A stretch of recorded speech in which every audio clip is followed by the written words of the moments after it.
Vítame vás pri predstavení nového Phantoma 4 a jeho vylepšenie inovácií, ktoré vám práve predstavíme. Pri kúpe nového Phantoma vás prekvapí už ten pak, v ktorom je zabalený. Vidíte krásne, polystyrenové púzdro tvrdené. Po otvorení nájdete Phantom, príslušenstvo, tak jak má byť. Krásne manuál zabalený. V vrtule máme takisto po 2x, po 4 kusy, prevodník, mikro USB na USB, nabíjačka, ktorá musím povedať, že je extra rýchla, ktorá dokáže naraz nabíjať aj vysielač, aj Phantom. Čo sa týka toho krytu a viac menej toho obalu, je to na rozdiel od tých bývalých Phantomov, ktoré vám došli v takej kartonovej krabici, tak viac menej ste tú kartonovú krabicu nemohli používať naďalej, ako na tú prepravu samostatného Phantoma. V tomto prípade, keď nemáte záujme si kúpiť vlastne ten kufor alebo niečo vlastne také tie prepravné batohy, ktoré sa bežne k tomu ponúkajú, to môžete bez problémov a bezpečne hlavne prenášať priamo v tomto. Je to odolné proti pádu, že naozaj je to pružné. Sami nakoniec uvidíte, že bude to vďačné. Netreba kupovať ďalší prepravný kufor tomu. Dobre, navrhol by som asi niečo povedať rovno o tom Phantome, nie tu o obale. Po vybalení vidíte, vybalíme si dron. Čaká na vás takáto veľká krásna batéria, ktorá už je mimochodom LiHV. Nezohrieva sa tak hlavne, tým, že je vetraná, je medzi článkami, je vidno vetrance diery medzi každým článkom. Čiže ten Phantom sa až tak nezohrieva, ani tá batéria počas toho letu. Konektor, ktorý je zdvojený, takže dáva vlastne informácie z baterky, vlastne prechádzajú do Phantoma dvojnásobne, dvakrát tak. Čo vlastne zvyšuje bezpečnosť, keď si to tak zoberieme. Stali sa prípady u tých starších Phantomov, určite si pamätáte, proste vyklepala sa von tá batéria jednoducho pri tom lete a uvoľnilo sa to, vyplo všetko, padlo to proste na zem a Phantom bol hotový. Takisto ten Phantom obsahuje kompas dvojnásobný, je tam dvakrát a úkor toho, keď by sa náhodou niečo stalo počas letu, funguje ďalej bezpečne na ten druhý kompas. Prakticky oni to vymysleli takým spôsobom, jak som kedysi ja staval lietadla. Vždy som staval samostatné dva okruhy v podstate, čiže samostatné dve časti, ktoré boli vždy schopné to lietadlo udržať vo vzduchu. Oni to vymysleli presne tým istým spôsobom, v podstate sú tam dva samostatné riadiace okruhy a v prípade, že niektorý vlastne jednoducho vyhodnotí nejakú vec zle, tak samozrejme bere tie správne údaje z toho správneho, preto sa vám nestane tak ako u predošlých verzií to, že vám ten Phantom niekedy vie uletieť. Proste napríklad si zoberme, odíde GPS-ko, vyhodnotí úplne inú polohu, tak jednoducho ten Phantom sa proste na tú polohu bude snažiť dostať. Tým pádom pre vás to znamená to, že sa jednoducho zoberie a uteká preč. Inováciami prešiel aj gimbal, ktorý vidíte, že nemá žiadne jumpre, gumičky kvôli aerodynamike, pretože ten Phantom dokáže lietať dosť rýchlo, okolo 75 km za hodinu. Čiže preto aj vidíte na tom gimbale, má dvojnásobné motory kvôli tej rýchlosti, keď ten vietor fúka proti nemu, aby vlastne držal ten gimbal proti tomu vetru. Tu vidíme, vnútri v ňom je zabudované taká jedna membrána veľká čierna, ktorá vlastne drží a vibrácie tlmí. Takže krásne všetko to je vnútri skované v jednom tele. Žiadne gumičky, žiadne káble tu na netrčia. Takisto tu napredu vidíme dve mikrokamery, dve sú zo spodu, dva sonáre. Čo máme inovatívne, tak to je napríklad držiak vrtulu. Máme držiak vrtule, áno. Takže teraz vám ukážeme, ako ľahko sa dávajú tie vrtule dole. Chytíme si motor, potlačíme vrtulku, zatočíme, vybereme. Hej, zase nasunieme, potlačíme, potočíme motorom, pustíme. Hotovo. Keď si všimnete na prvý pohľad, ten Phantom vyzerá taký dosť prepracovaný. Vyzerá ako nový iPhone, hej. Krásne prevedenie, je to takisto aerodynamika, ak bola, je hladučký, aby dokázal krásne klzavo ísť. Takisto použili nové materiály vlastne pri výrobe celého toho Phantoma, je tam použitý napríklad nové nejaké zliatiny podľa toho, čo sme boli my informovaní a snažili sa ho odľahčiť a vlastne aj tým spôsobom dosiahli zase o 5 minút dlhší letový čas. Dobre, ja si myslím, že by sme teraz mali porozprávať niečo o tom, čo dokáže vlastne pri tom lietaní rovno, asi nie? No. Určite sú ľudia zvedaví. Takže čím začať? No vidíte, máme tu dve mikrokamery, ktoré sú vpredu, ktoré snímajú vlastne ako na bežnom aute cúvacie senzory. tak ten ich má vpredu. Aktívne Dosť vyhodnocovať. aktívne vyhodnocovať prekážky, napríklad, ktorým sa vie vyhnúť a ktorým sa vie zastaviť. Tie spodné mikrokamery takisto snímajú, takisto ako tie predné, snímajú prekážky. To je na to, keď Phantom preletáva cez nejakú prekážku, ktorá mu stojí v dráhe, krásne ju preletí a vráti sa cca na tú istú hladinu, na tú istú úroveň, ako letel. Funkcie tam ostali ako u predošlého, štart, pristávania automaticky vie hneď. Podľa mňa predstaviť asi tie Phantom 3. letové režimy by som asi predstavil tieto nové, ktoré sú tu momentálne. To by ľudí určite zaujímalo, sú dosť odlišné a oproti tomu starému minimálne. Je tam ten nový vlastne letový režim a to je ten Sport Mode, ktorý je vlastne oproti starému Phantomovi extrémne rýchly. Takmer až dvojnásobne. Pri Sport Mode nefungujú mikrokamery, čiže nesníma žiadnu prekážku, čo je pred sebou ani pod ním, takže na to si to dávať pozor. Presne tak. Není to ani reálne možné pri takej vysokej rýchlosti, naozaj keď sme to videli, jak rýchlo to letí. Lebo by to nestihol vyhodnotiť, ten procesor, čo je v ňom. Není to také rýchle, hej, čiže dáva si dávať pozor. Vtedy je to už len naozaj na vás, musíte rozoznávať proste tie prekážky, nevletím s tým do stromu, nevpálim s tým do stromu. Tak. Musím podotknúť asi, že hlavne čo sa týka vlastne tej ochrany narážania do tých prekážok, tak to funguje v tom začiatočníckom štandardnom móde a v normál móde to funguje, kde to lieta do tých 10 metrov za sekundu. Tak. Naozaj ten Phantom sa rozbehne proti akejkoľvek prekážke, proste mu dávate jednoducho kniplom dopredu, chod dopredu, on nájde tú prekážku, vykáže vám, že je príliš blízko, sám sa vlastne zablokuje, zastaví pred tou prekážkou, proste ako keby tam bola naozaj nejaká stena, cez ktorú nemôže preletieť.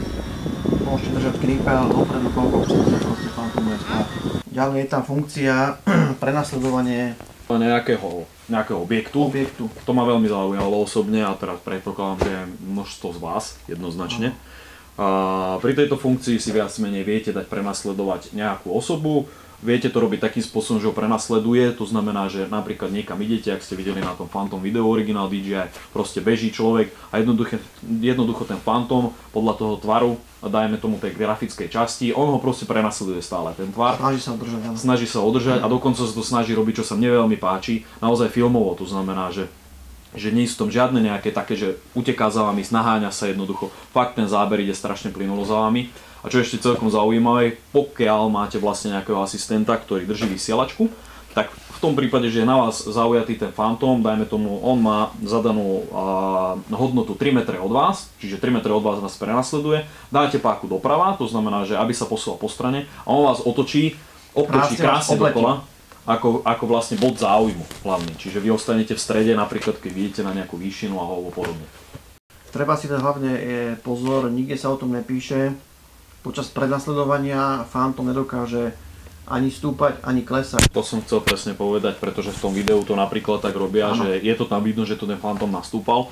Predpokladám, že to bude len vec nejaké aktualizácie. Zrejme to ešte nemajú dotiahnuté na 100%.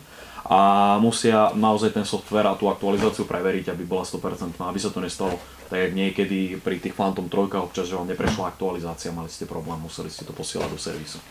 Na rádiu si môžeme niečo ukázať, ako vyzerá tá aplikácia v základe. Rádio má v podstate to isté ako Phantom 3, tam sa ten dizajn nezmenil, je krásne, lesklé, také ako predtým. Môžeme si Phantoma zapnúť. No na toho budeme musieť zapnúť, hej.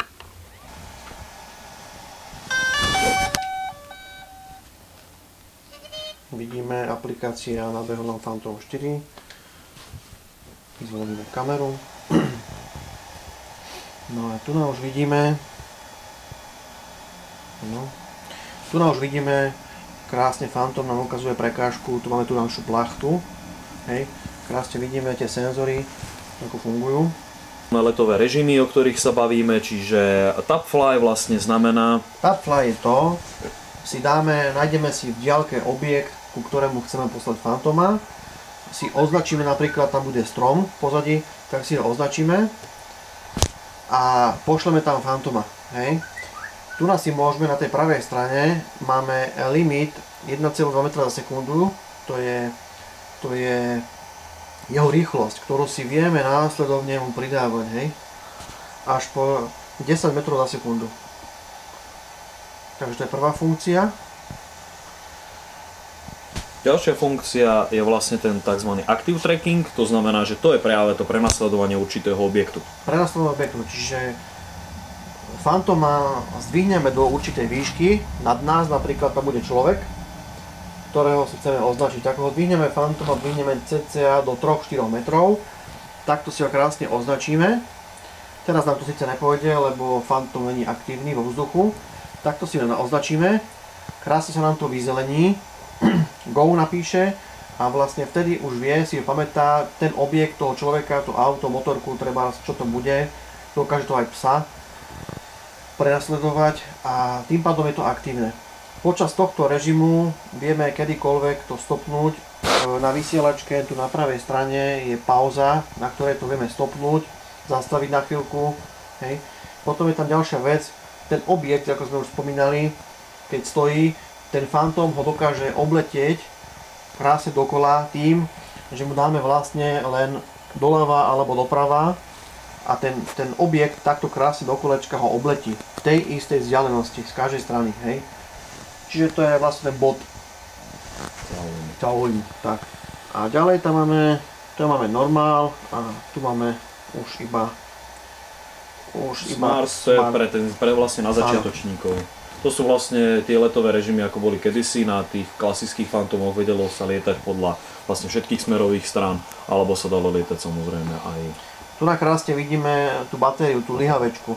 95% máme a máme stále 4,22 na článok batérky, ktorý to krásne tu nám ukazuje. Takže o toto ten Fantom vie dlhšie lietať. Je to vyššie napätie. Áno, vyššie napätie. Používa novú technológiu batériek lyhavé. No a toto si myslím, že z týchto nových funkcií sme vám to ukázali. Tu máme klasika ako trojka, prepínanie, fotoaparát, točenie, pristávanie, tu máme vzlet, hej, takže tieto funkcie všetko ostalo, hovorím, tie nové funkcie, ktoré nám vlastne, tak toto zrušíme, tie nové funkcie, ktoré nám pridali, to sú vlastne tieto, ktoré sme nám teraz ukázali. Štandardne Google Maps, tu nám máme si vieme prepínať, hej, tak ako Fantom 3, momentálne dotočíme tu nové signál, čiže neuvidíme našu pozíciu, to také. Tu máme štandardné menu, dokáže to aj na YouTube livestream streamovať, pokiaľ máte dobré internetové pripojenie tam, kde ste. Čiže to je taká dobrá jedna vecička ešte. Napríklad dokáže pri kalibrácii Fantom interferenciu vám určí, jaká je veľkosť. Pokiaľ budete štartovať zo Zeme, v ktorej bude nejaký kov, magnetické pole, tak Fantom sa rozblíká a nebude chcieť zlietnúť. A tu na to krásne uvidíte, že tu bude v červenom. Hej. Odtiaľ sa nedá zlietnúť, Fantom sa nezapne, nezlietne. Kalibrácia je taktiež tá istá ako Fantom 3. Takže toto by bolo asi všetko. Dobre, a teraz vás pozývame sa ísť preletieť s našim novým Fantomom. Dúfam, že si naozaj náš let užijete a viete si ho predstaviť vo vašich rukách. Ukážeme vám tam názorné ukážky toho, o čom sme tu rozprávali.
No takže celkovo by sme tohto Phantoma zhodnotili veľmi kladne, podľa mňa osobne, naozaj až nadčasovo. Tie funkcie, ktoré sú tu momentálne, ja som osobne čakal najskôr tak za 2 roky.